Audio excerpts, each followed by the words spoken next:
Emily Briggs, 4007, Cove School, 10618, Compulsory Question 3. How did your production skills develop through the project? Before starting this project, I felt very unconfident in the pre-planning of a film. Throughout the process, I have gained several new skills in all aspects of production. We started off by allocating sections to each other on specific tasks, of which were the storyboard, scheduling, script, recce, risk assessment and synopsis.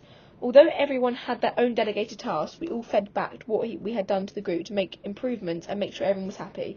I was allocated the task of doing story beats and synopsis. This is where I broke down the script and the general chronological order of what will happen. I had to read through different films similar to ours previously, but I did not know that it had to be in size 12 and Korean New font. I also completed the risk assessment for our feature film. This outlined the risks we would/may encounter whilst filming. I considered that it was a late night in December, so there was a high chance of rain, but also needed to be careful about oncoming traffic. Due to the location of the film, we also had to be careful on passers-by and cyclists. I also feel more confident in sorting out costumes and props for a film, as I helped decide what props and costumes should be used and where. Due to our Have You Fed the Fish project, I knew how to work the camera and find suitable locations. This was a useful task to have done before our feature film, as it meant I had a head start on using the software and the equipment.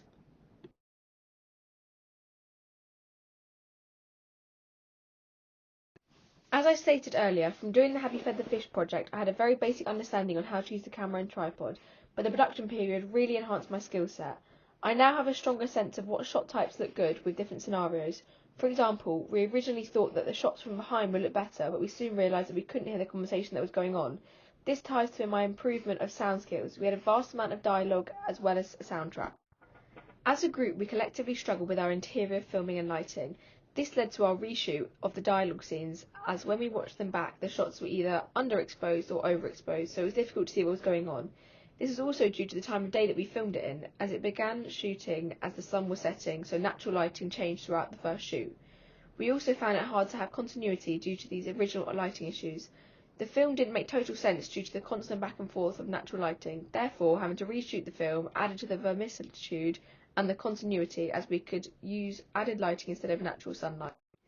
As we were all given delegated tasks, it helped everyone's directing skills to improve throughout the production period, as it enabled each person to report back to the group their ideas from what their task had covered.